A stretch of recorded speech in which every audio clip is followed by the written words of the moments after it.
Eh bien, bonjour à toutes. Aujourd'hui, deuxième phase sur les fonctions, et nous allons parler de fonctions de référence. Alors, qu'entend-on mathématiquement par fonction de référence? Quasiment la même chose que l'on entend en disant que ce groupe de rock est un groupe de référence lorsqu'on parle par exemple des Beatles, ou lorsqu'on va parler de Pink Floyd, ou lorsqu'on va parler des Doors par exemple. On va dire voilà, ce sont des groupes de référence sur lequel, à partir duquel on a pu générer d'autres fonctions. Donc voilà, des fonctions de référence, on en a quelques-unes que nous allons apprendre au cours de l'année de troisième, au cours de l'année de seconde et au cours de l'année de terminale. Chaque année, en première, ils avaient mis une nouveauté, mais ils l'ont retirée, donc hop, elle sera en terminale pour vous. Et de fait, nous allons rencontrer donc quelques fonctions vraiment très très très importantes.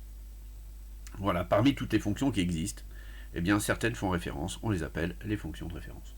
Voilà, c'est pas mal comme introduction, c'est pas mal. Bon. Alors, cette année, deux fonctions de référence relativement simples, primaires, mais néanmoins ultra importantes en mathématiques. La première fonction de référence, ce sont les fonctions linéaires. Elles ont chacune des noms, évidemment. Donc, fonction linéaire. Donc ça sera notre première étude. Alors, je vais faire des sous-paragraphes. Un petit 1, donc on va dire ce que c'est, on va donner sa définition, évidemment. Ensuite, une fois qu'on aura donné sa définition, on regardera à quoi elle ressemble. On regardera ce qu'on appelle sa représentation graphique, maintenant vous avez compris. Ensuite, un petit 3, eh bien, on verra les applications. Voilà. Donc ça, c'est notre première fonction. C'est les fonctions linéaires. La deuxième famille de fonctions, ce sont les fonctions affines.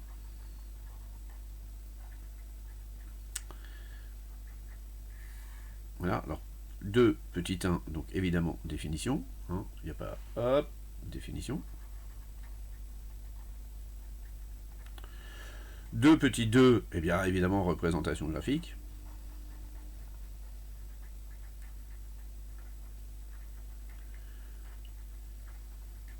Et enfin, 2 petit 3, application, parce que évidemment, je vais faire un sommaire original.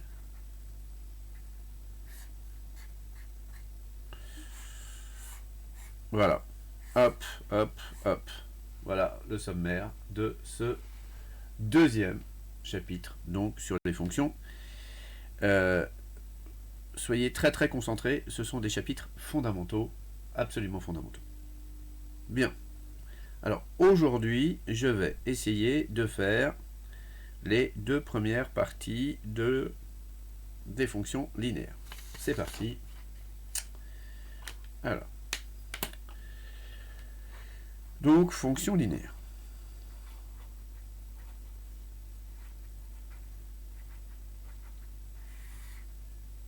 Je vais mettre un S.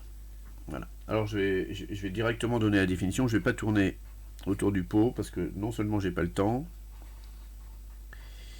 et puis en plus, ça sert pas à grand chose. Voilà. Alors, la fonction linéaire, c'est la fonction qui va traduire d'une façon directe l'étape de multiplication. C'est-à-dire, vous allez donner la valeur de x, et ça va vous donner la valeur de x multipliée par la valeur a que vous voulez. Par exemple, si vous voulez la table de 2, vous mettrez 2x. Alors évidemment, ça fait n'importe quelle table avec n'importe quel nombre. Vous connaissez que les tables des nombres entiers compris entre 0 et 10. En fait, on peut faire des tables avec tous les réels qui existent en multipliant par n'importe quel nombre un réel donné. Donc tout simplement, cette fonction, son job, c'est vous choisissez un réel a, d'accord, et après, le job de la fonction, ça va être de multiplier a par la valeur x que vous allez lui donner. Donc c'est la fonction qui s'écrit f de x égale ax. Voilà, tout simplement. Alors, ce réel a, donc on va l'appeler coefficient. C'est un coefficient. C'est le coefficient de la fonction donc linéaire qui a x associé à x. Donc A, on l'appelle coefficient de la fonction. D'accord?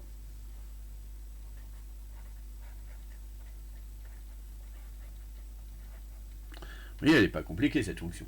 Elle est toute simple. C'est normal, on commence par les fonctions les plus simples. Elle est toute simple, mais elle a en mathématiques énormément d'importance.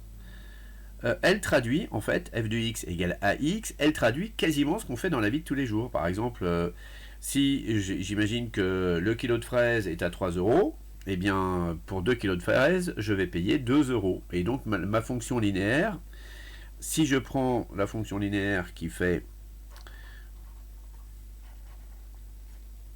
f de x qui est égal à 3x, elle sera capable de me dire si pour combien je vais payer pour x kilos de fraises. F de 2 égale 6, 2 kg de fraises, 6 euros, etc., etc. Ça va? Voilà. Voilà une fonction, un exemple de fonction linéaire. On peut bien sûr avoir des coefficients de n'importe quel type. Ici, le A, il appartient donc à l'ensemble des réels. Voilà. Alors, on va faire quelques remarques. D'abord, remarque importante. Si A égale 0, ben si A égale 0, c'est un cas particulier, parce qu'à ce moment-là, f de x, ça sera égal à 0 multiplié par x. Mais 0 multiplié par x, vous êtes censé savoir que effectivement ça fait 0.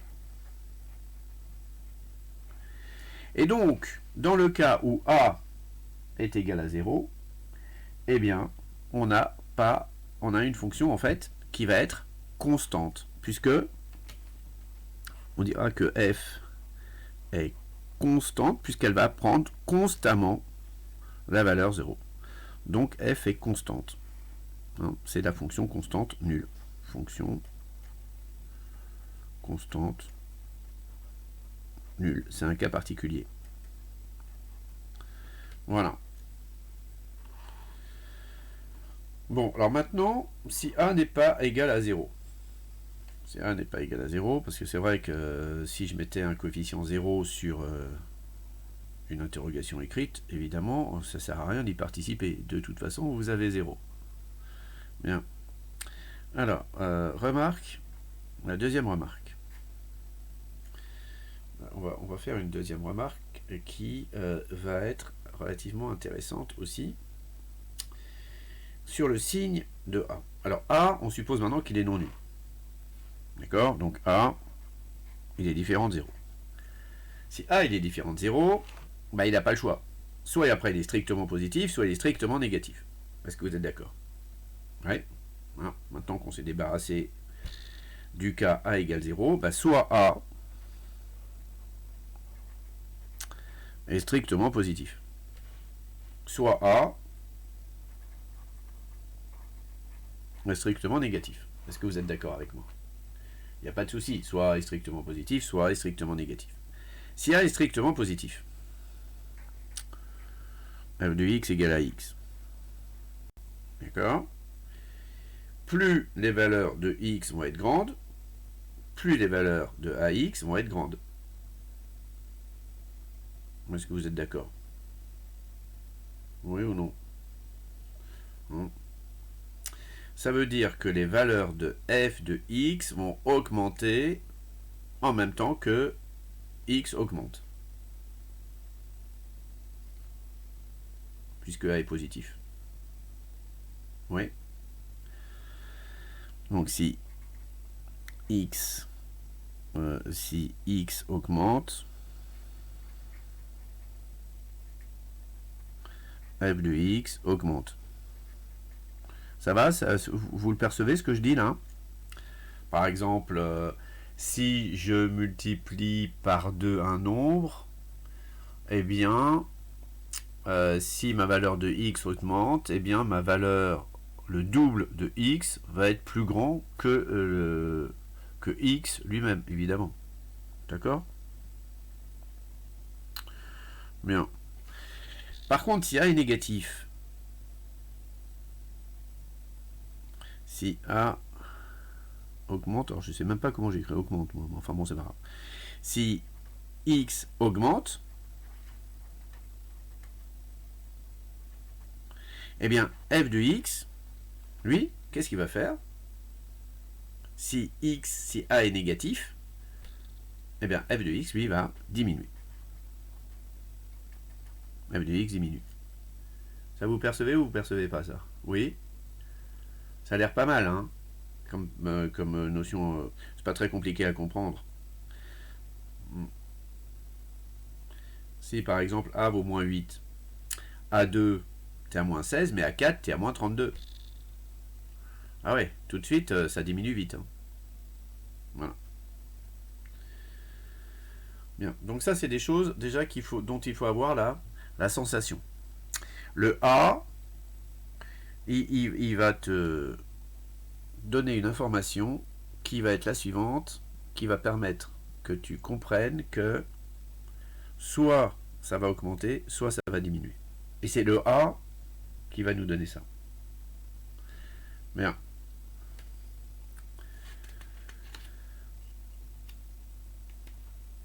Alors, ça c'était ma première remarque. Ma deuxième remarque, qui est hyper importante et qui va nous renvoyer où? Et qui va nous renvoyer en 6e, parce que ça serait quand même triste qu'on finisse pas le collège par l'endroit par lequel on l'a commencé. On va donc terminer le collège de la même façon qu'on a commencé le collège, en disant que finalement cette fonction f de x égale à x, elle traduit la proportionnalité. Ben oui, tout bêtement. Pourquoi elle traduit la proportionnalité? Parce que, regardez bien, si je prends un tableau de proportionnalité, d'accord? Ici je mets x. Ici je pourrais mettre y, z, t, je vais mettre f de x. Et ici, si je multiplie par a, eh bien j'ai bien que f de x va être égal à a fois x. Tout bêtement.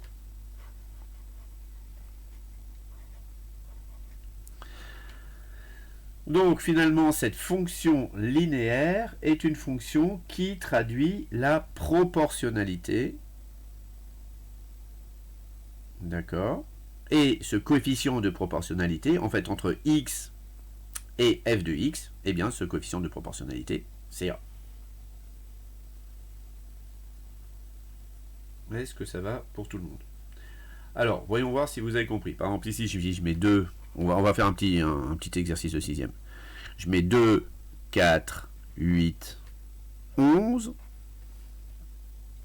Et ici, je mets 6, 12, 24, 33. Forcément, vous avez trouvé la valeur de A. Enfin, si vous n'avez pas trouvé la valeur de A, vous m'envoyez discrètement un petit mail. Et je vous explique. Mais alors, très discrètement. Mais théoriquement, vous avez trouvé la valeur de A. Oui ou non? Bah oui, effectivement, je pense que vous avez trouvé la valeur de A. Oui, il y a un truc que je voulais faire. Voilà, vous avez trouvé la valeur de A. Oui? Non? Si? Je crois que f de x est égal à 3x.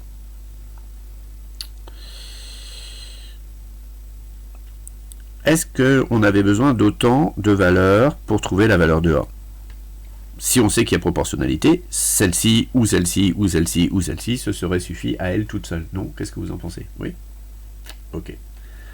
Voilà donc nos fonctions linéaires. Cette fonction linéaire, elle traduit la proportionnalité. C'est très important à savoir. Alors, qu'est-ce que ça signifie qu'elle traduit la proportionnalité? Eh bien, ça signifie quelque chose de très important, et c'est ma troisième remarque. Eh bien, pour toutes les fonctions linéaires, je connais l'image de 0. Eh bien, l'image de 0, c'est forcément, nécessairement, absolument, définitivement 0. Pour toutes les fonctions linéaires.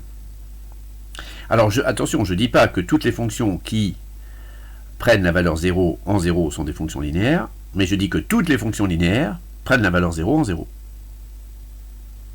Voilà. Voilà les quelques petites remarques sur cette fonction linéaire. Alors, prenons, donc on a pris l'exemple des prix, donc ça c'est quelque chose de la quantité achetée par rapport au prix, ben, c'est une fonction qui est linéaire. Tu n'achètes rien, tu payes rien. Tu achètes 2 baguettes, ben, si la baguette est à 1,20 €, si tu achètes 2 baguettes, tu payes 2,40 €. Et donc la fonction qui va te donner le prix que tu dois payer par rapport au nombre de baguettes, eh bien c'est f de x égale 1,2x. Oui, ouais, tout simplement, c'est aussi simple que ça. Par exemple, quand vous comprenez pourquoi maintenant, un petit peu mieux, le prix de l'essence, il est avec, non pas 2 chiffres après la virgule, mais avec 3 chiffres après la virgule, parce que tout ce qu'ils peuvent récupérer avec le 3e chiffre après la virgule, eh bien, ça a de l'importance. Voilà. Et là, c'est aussi une fonction qui est parfaitement linéaire.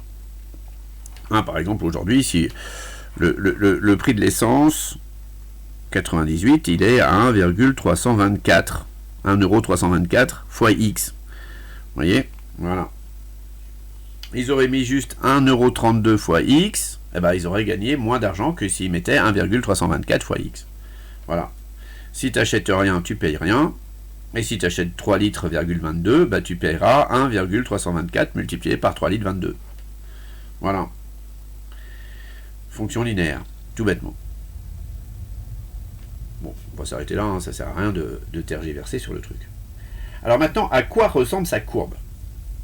Alors c'est ça l'idée, c'est je vais tracer la courbe représentative de cette fonction linéaire, et évidemment, c'est très intéressant de comprendre à quoi va ressembler ça. Est-ce que vous avez une idée, déjà, dans votre tête, de quelle va être la courbe représentative? Donc c'est le paragraphe 2. Donc courbe je sais pas pourquoi j'écris en rouge aujourd'hui. Courbe représentative d'une fonction linéaire. J'ai changé, j'en ai marre du rouge, je vais mettre du vert. C'est plus sympa le vert. Bon. Alors. Donc, nous avons bien compris que pour construire la courbe représentative d'une fonction, il faut placer des points, on est bien d'accord, qui ont pour abscisse x, et pour image, et pour ordonner l'image de x par la fonction f, c'est-à-dire f de x, et en plaçant un suffisamment grand nombre, et on va pouvoir avoir une idée de l'allure de la courbe représentative. Alors, prenons notre fonction f de x égale par exemple 2x. Bien. Alors,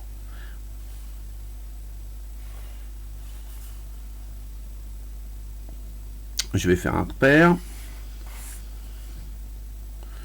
Je vais prendre comme unité le centimètre, comme ça ne change pas beaucoup. Hop, vous, ça vous fait prendre 2 carreaux, comme ça c'est pratique. Hop, hop, voilà. Je dis que c'est les y qui sont là, je dis que les x ils sont là.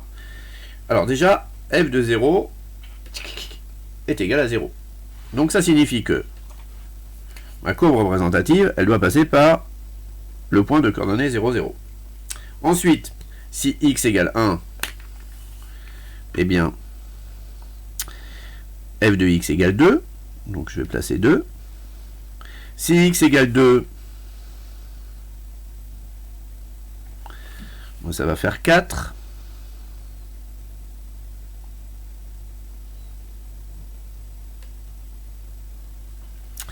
Si x égale 3,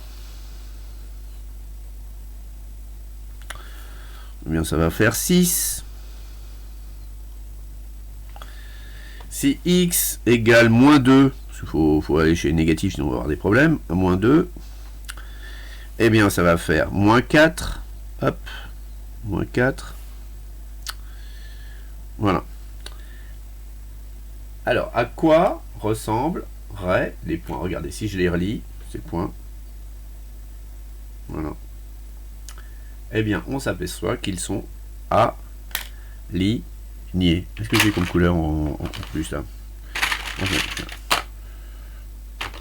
On va rester en vert. Eh bien, Voilà. Les points sont alignés. On est en présence d'une droite. Alors, est-ce que ça a une certaine cohérence avec le fait que ça traduise de la proportionnalité? Qu'est-ce que vous en pensez?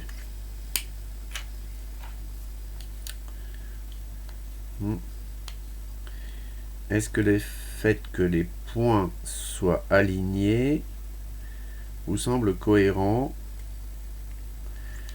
avec le fait que cette fonction traduise donc la proportionnalité entre x et f de x? Alors regardons de plus près.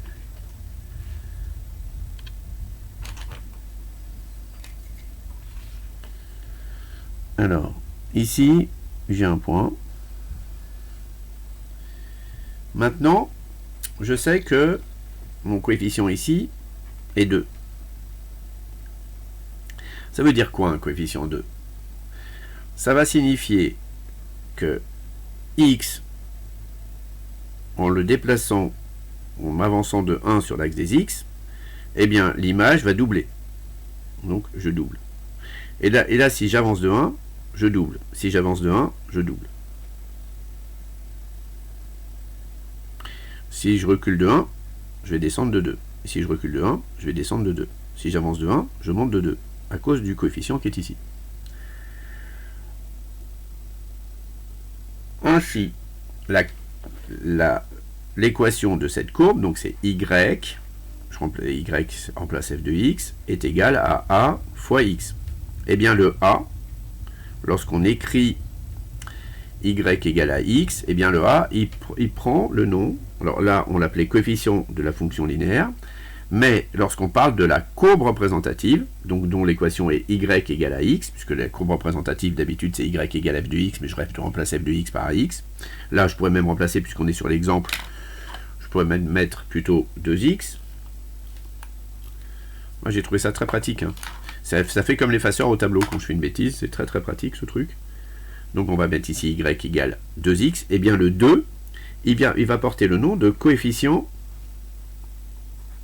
Alors ça, il faut bien le retenir. Il va porter le nom de coefficient directeur.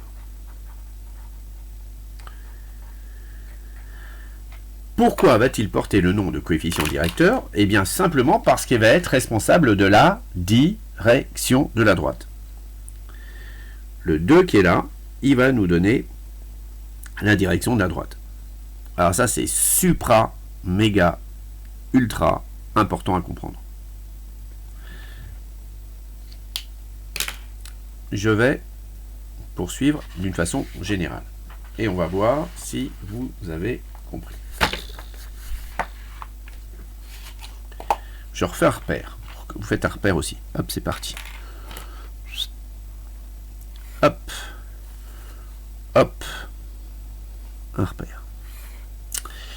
On met bien les x ici, les y ici. On choisit une origine et on prend 1 cm comme unité. Voilà. D'accord, j'ai un repère. Je vais maintenant tracer deux droites qui sont fondamentales, que l'on appelle les bisectrices des axes. Donc il y a deux bisectrices aux axes. Il y a cette première bisectrice ici.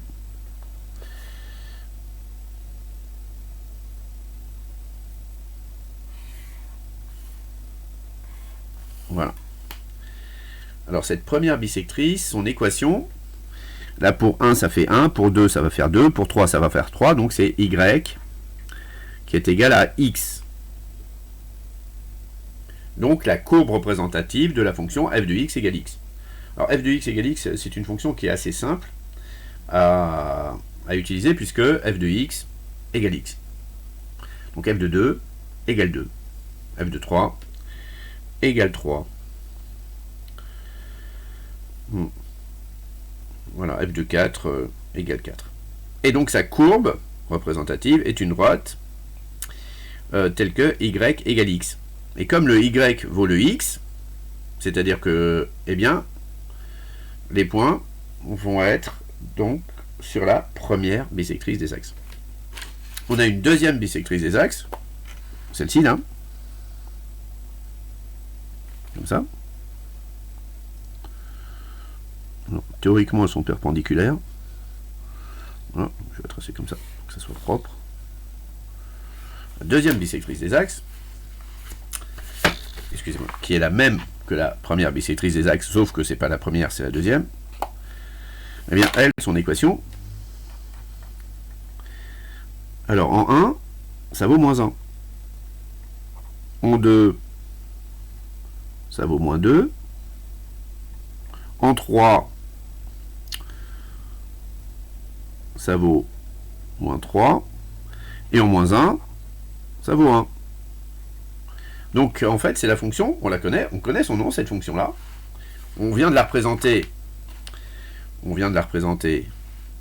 graphiquement, mais c'est la fonction qui a x associe son opposé, exactement. Donc c'est la fonction opposée.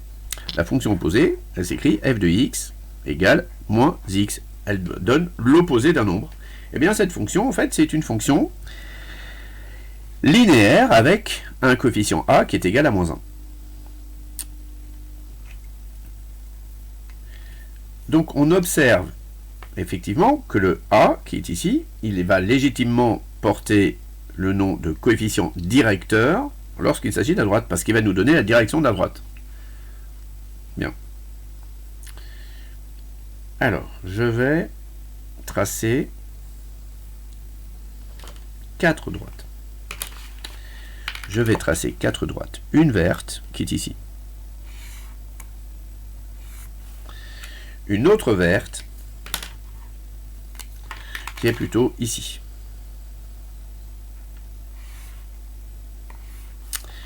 Ensuite, vous voyez les couleurs? Ouais, ça se voit à peu près.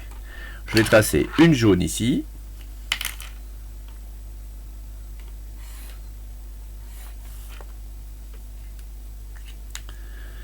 Et je vais tracer... Qu'est-ce que j'ai quand même reste comme couleur au magasin là? Je croyais que j'avais un orange, mais il a dû se faire la malle. Hop. On va prendre un rouge, tant pis. Et je vais tracer une rouge ici. Voilà. Ça fait assez joli. Et je me dis la chose suivante. Je me dis que chacune de ces 4 zones, en fait, que je vais mettre en évidence par un petit coloriage, ça va être compliqué, c'est un petit coloriage, hein, que je vais mettre en évidence par un petit coloriage de la couleur donnée. En fait, là, j'ai une zone dans laquelle j'ai mis ma droite vert clair, d'accord, cette zone-là. Ensuite, j'ai une zone ici dans laquelle j'ai mis ma droite vert foncé, ici.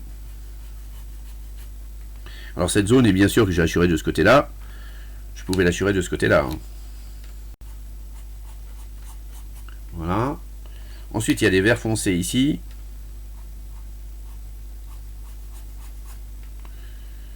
Ok. Ensuite, il y a les rouges ici.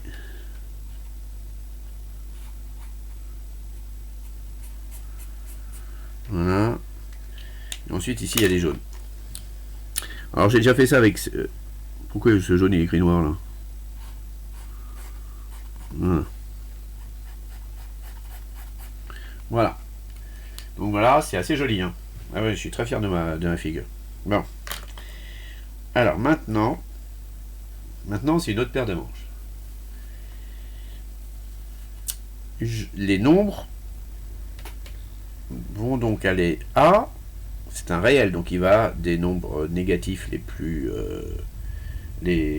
grands, entre guillemets, et aux nombres positifs les plus grands, entre guillemets. Donc il va de moins l'infini à plus infini. Bien, et il s'agit de me trouver les zones dans lesquelles les valeurs de A sont. Alors, prenons cette zone-là. Là, j'ai y égale x. L'horizontale, je vous rappelle que c'est y égale 0. Je vous la remets quand même, parce que ça, c'est des trucs qu'il faut retenir, qui sont des grands fondamentaux. Donc l'axe des abscisses, son équation, c'est y égale 0. Ici, j'ai y égale x, mais bien sûr, c'est pas y. Alors, je vais faire le prof, ça va me changer un peu. Ici, je ne vais pas écrire y égale 0, je vais écrire y égale 0x. Ici, je ne vais pas écrire y égale x, mais je vais écrire y égale 1x. D'après vous, les droites qui sont dans cette zone-là, le A, il va être compris entre quoi et quoi? Eh bien, le A, il va être compris entre 0 et 1, absolument. Très bien. Le A qui est ici, eh bien, le A qui est ici, il va être compris entre 1 et plus l'infini. Mais bon, ça ne s'écrit pas plus l'infini. Donc, on dira juste qu'il est, ici, le A dans cette zone-là, il est strictement plus grand que 1. En fait, A, il ne peut pas prendre la valeur à l'infini. Ça n'existe pas, un coefficient. Le coefficient est forcément réel. Et l'infini, c'est pas un réel. Donc, on ne peut pas remplacer A par l'infini. Mais on peut remplacer A par un nombre très très grand. Très très grand. Des milliards de milliards. Et si A, il vaut des milliards de milliards, à 1, on est déjà à des milliards de milliards. Donc, si je trace la droite, elle va être quasiment verticale. Ça va être quasiment comme ça. Fou. Mais elle ne sera pas confondue avec l'axe des ordonnées. Très bien. Donc maintenant, je repars d'où? Puisque je suis là, je vais me mettre là. Alors, dans cette zone ici, donc dans cette zone jaune, le A, il va être compris entre quoi et quoi? Alors, ici, j'ai donc quelque chose qui est plus les valeurs de A sont grandes, plus les images sont petites, donc le A il est négatif. Le A est négatif et il va être, comment ce A? Alors ici j'ai A égale moins 1, donc là le A il va être strictement plus petit que moins 1. Et ici le A dans ma zone rouge, le A il va être compris entre moins 1 et 0. Il va être compris entre moins 1 et 0. Alors, récapitulons. Le A compris entre moins 1 et 0, il est là. Le A compris entre 0 et 1, il est là. Le A plus grand que 1, il est là. Et le A plus petit que moins 1, il est là. Voilà. Et ça, c'est hyper important. C'est-à-dire que quand vous voyez une fonction affine, que dis-je, linéaire, lorsque vous voyez une fonction linéaire, vous dites, toi, je sais où ta courbe représentative va être dans le plan à l'intérieur des 4 zones qui sont déterminées. Voilà. Donc ça, c'est quelque chose à retenir. Très très important. Donc ça, on l'appelle la deuxième bisectrice des axes. Ça, on l'appelle la première bisectrice des axes. La première bisectrice des axes, c'est la représentation de la fonction hyper balèze f de x égale x. Alors, on peut l'appeler, cette fonction, f de x égale x, je l'écris, voilà, f de x égale x, cette fonction-là, on peut l'appeler la fonction identité, parce qu'elle prend la valeur de x, et elle lui donne la valeur identique à la valeur de x, donc identité. Cette fonction-là, f de x égale moins x, dont la courbe représentative représente la deuxième bisectrice des axes, est la fonction opposée. Alors, évidemment, vous vous posez la question de dire, et l'inverse? Ben, l'inverse, c'est pour l'année prochaine. Voilà, ça sera une fonction de référence. La fonction inverse. Très très importante. Aussi. Avec une courbe très différente de celle que vous confondez tout le temps, donc la fonction opposée. Vous confondez tout le temps opposé et inverse. Donc cette année, on voit la fonction opposée. L'année prochaine, en seconde, on verra la fonction inverse. Donc voici la fonction opposée, qui fait toutes les deux, la fonction identité et la fonction opposée font partie donc de cette famille de fonctions de référence qui s'appelle les fonctions linéaires. Bien, alors, j'ai combien? Alors, je suis déjà à 34 minutes de vidéo pour les deux premières parties. Je vais m'arrêter là parce que le temps que vous digériez ça déjà, c'est un petit peu compliqué. Je continuerai donc demain mes remarques.